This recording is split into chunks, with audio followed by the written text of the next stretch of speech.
오늘은 미생물 총론과 병원성 미생물에 대해서 학습해 보도록 하겠습니다. 시험 문제에 기본적으로 2문제 이상 잘 나오는 문제이기 때문에 여러분들이 잘 챙겨 두셔야 될 부분이라고 생각이 됩니다. 자, 지금부터 시작해 보도록 하겠습니다. 첫 번째로 미생물 총론에서 미생물의 정의와 역사에 대해서 간단히 알아보도록 하겠습니다. 자, 미생물의 정의를 먼저 알아봐야 되겠죠. 자, 미생물은 단일세포 또는 균사로 몸을 이루고 있는 0.1mm 이하의 미세한 생물체라고 할 수가 있겠습니다.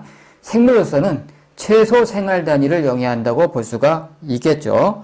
또한 공중이나 지중해에 있지만 병원성이 없는 비병원성 미생물이 있고, 독소를 생성하여 식중독을 일으키는 병원성 미생물과 술이나 간장, 된장 등의 발효식품을 만드는 미생물인 유용미생물로 구분된다고 볼 수가 있겠습니다.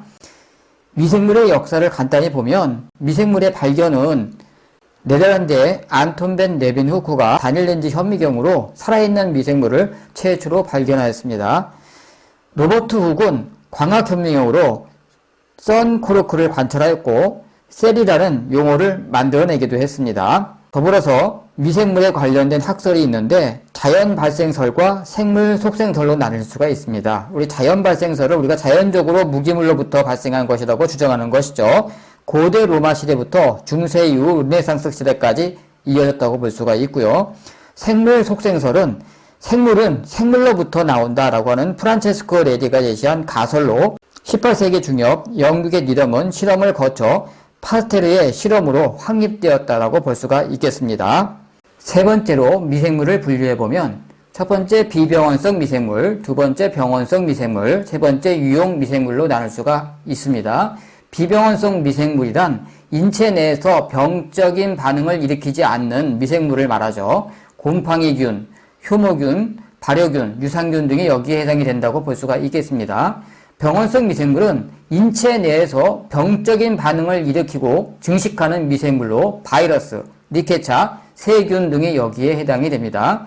유용 미생물은 간장이나 된장, 술 등의 발효식물을 만드는 데 사용되는 미생물을 말하며 대표적으로 효모가 여기에 해당이 된다고 볼 수가 있겠죠. 자, 그러면 이어서 미생물의 증식 중에서 환경적 요인에 대해서 알아보도록 하겠습니다. 자, 미생물이 증식하기 위해선 적정한 환경 요인이 있겠죠.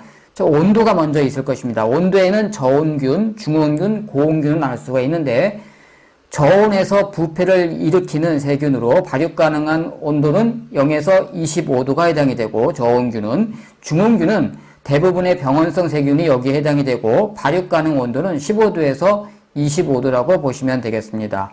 고온균은 온천수에 서식하는 세균으로 발육 가능 온도가 40에서 70도시라고 보시면 되겠죠. 자, 습도가 있겠죠.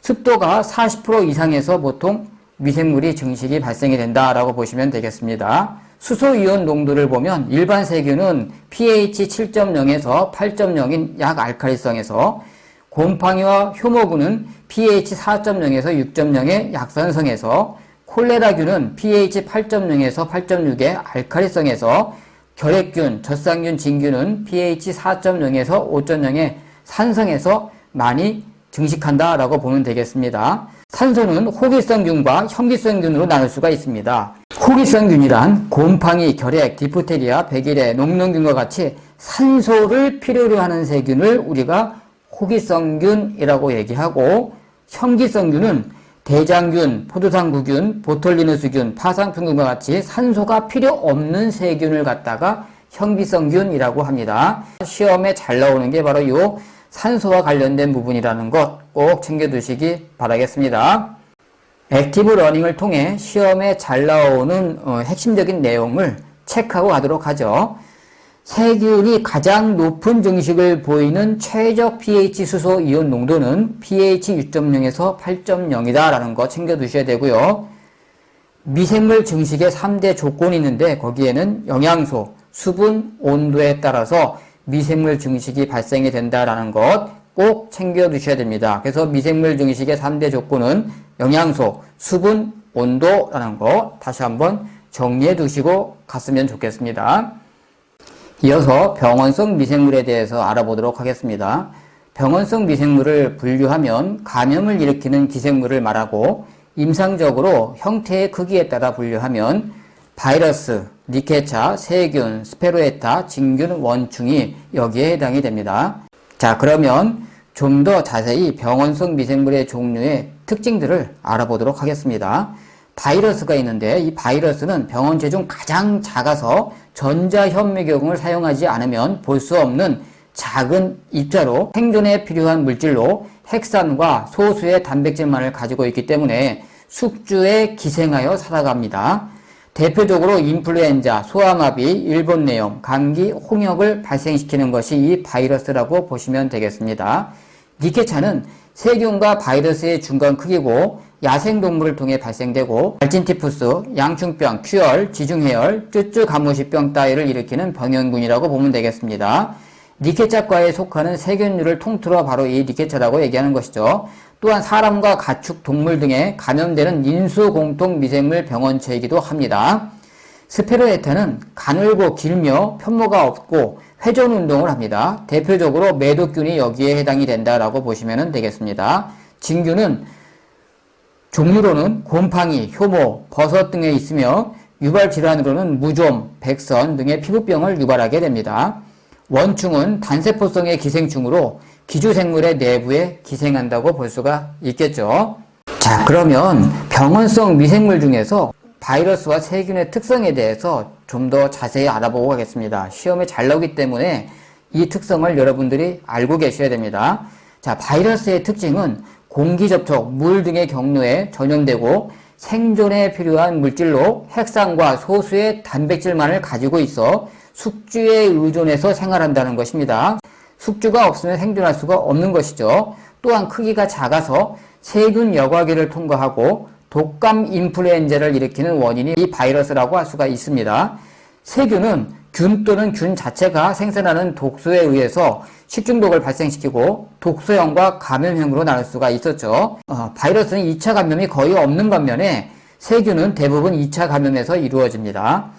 바이러스의 경우 살아있는 세포 내에서 증식이 가능하죠. 세균은 자체 증식은 불가능하고 숙주가 존재해야 증식이 가능합니다. 바이러스의 경우 미량으로도 발병이 가능하지만 세균은 일정량 이상의 균이 존재하여야 발병이 가능합니다. 바이러스의 경우 치료법이나 백신이 없지만 세균의 경우는 항생제 등으로 치료가 가능하고 일부 백신이 개발되어 있기도 합니다. 액티브 러닝 체크를 통해서 미생물의 크기를 가장 큰 순에서 가장 작은 순으로 한번 나열해 보았습니다. 시험에 잘 나오는 건 가장 작은 바이러스가 시험에 나오겠죠. 자, 우리 미생물의 크기 비교가 시험에 나오기도 한데 가장 큰 것이 미생물 중에서 곰팡이고 그 다음 작은 것이 효모, 스페로에타, 세균, 리케차, 바이러스 순이죠. 바이러스는 전자현미경으로만 볼 수 있는 가장 작은 미생물이다라고 보시면 되겠습니다. 관련 기출문제를 통해서 시험에 잘 나오는 부분을 다시 한번 정리하고 가도록 하겠습니다. 1번 호기성 세균이 아닌 것은 보기 1번 결핵균, 2번 백일해균, 3번 파상풍균, 4번 농농균. 자, 어느 게 답이 될까요? 호기성 세균이라고 되어 있습니다. 근데 호기성 세균이 아닌 것을 물어본 거죠. 자, 우리 산소에는 호기성균이 있고 현기성균이 있다고 했었죠.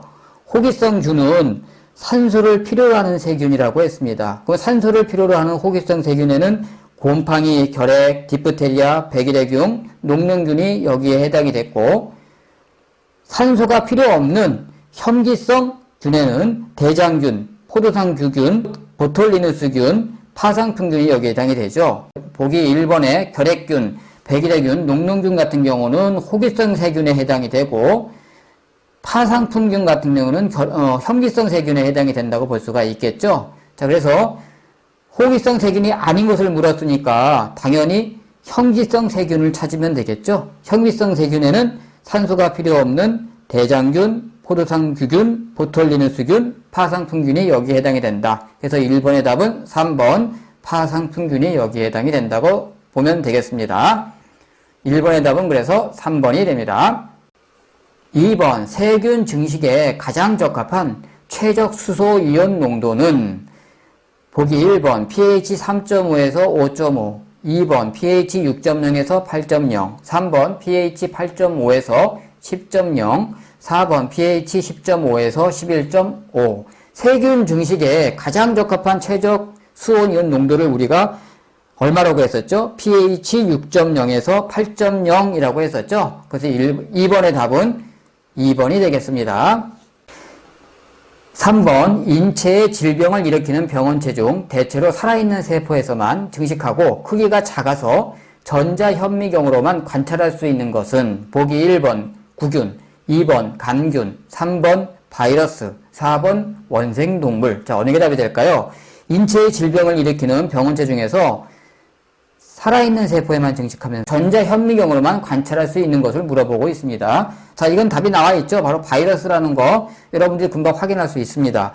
바이러스의 경우는 병원체 중에서 가장 작아 전자현미경을 사용하지 않으면 볼 수 없는 작은 입자로 생존에 필요한 물질로서 우리 핵산과 소수의 단백질만 가지고 있기 때문에 숙주에 기생하여 살아간다라고 했었죠.